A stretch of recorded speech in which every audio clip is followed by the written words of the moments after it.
Welcome back. Memphis Moto Rompiendo la Carretera. Today, of course, it's nighttime, but it is what it is. We just got some parts for the CRF450RL, and I'm going to install it because they're super cool. And I got them right here. So let's take a look at it.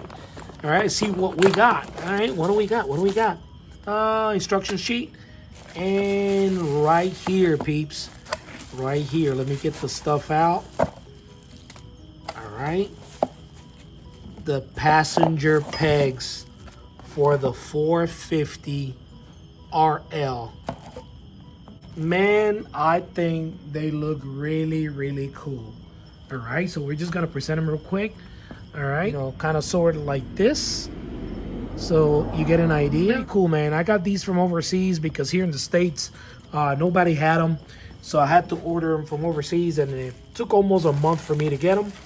And then let me see the one for the left side. It's identical, just, of course, the opposite side. They're very compact, very nice made, very nice aluminum, super lightweight.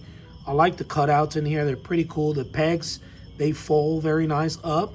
Let me see what else is in the package. All right, these are the big bolts that are going to replace the bolts that are already on the bike. And there's some spacers, 4 spacers in there that you see that will, I guess, take the peg out a little bit. And then here are the instruction sheet. So, all right, like I said, it's made for the 450 and I believe also the 250.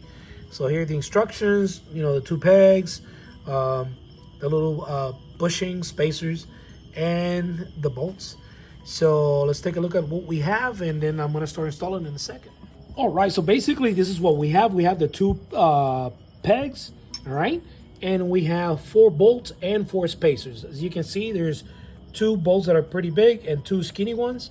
And the spacers are the same way. One is a big one for the big bolt, and one is tiny for the little bolt.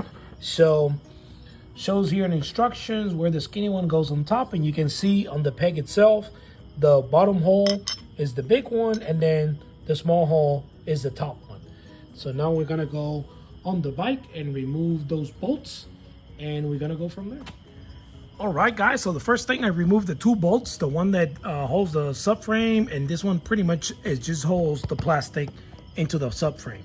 So now we're gonna line up the peg with the spacers and the bolts. Now, as you can see, the big one goes in the big hole that holds the frame to the frame of the bike, the subframe to the frame of the bike, and then the little one that holds the plastics.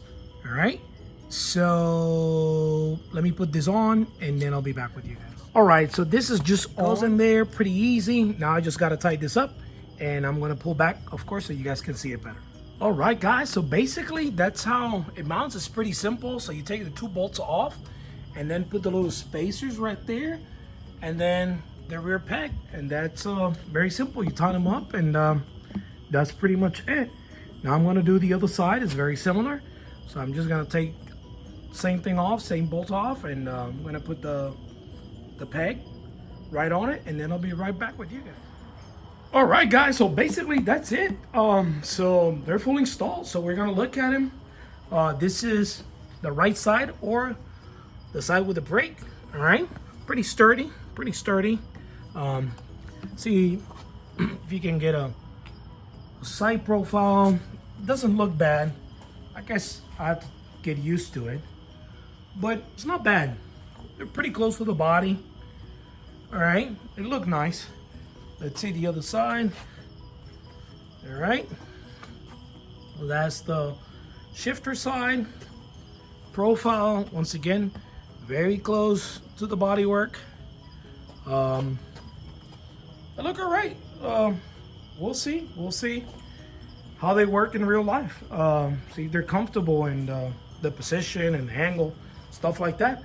So thank you for watching, guys.